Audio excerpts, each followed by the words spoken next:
எருசலேம் தேவாலயத்தின் அமைதியான காலை அது. மதத் தலைவர்கள் ஒரு பயந்த பெண்ணை வலுக்கட்டாயமாக இழுத்து கொண்டு வந்தார்கள். அவளின் முகத்தில் மரண பயம், சுற்றியிருந்த கூட்டத்தின் கண்களில் கோபம்.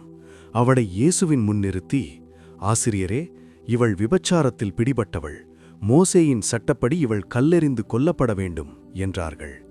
இயேசு உடனே பதில் சொல்லவில்லை. அவர் குனிந்து தரையிலிருந்த தூசியில் தமது விரலால் எழுதத் தொடங்கினார்.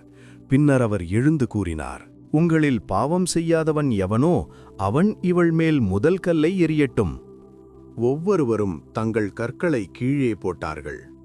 அவர்கள் அனைவரும் மெதுவாகச் சென்றார்கள். இப்போது அவள் மட்டும் இயேசுவின் முன் நின்றாள்.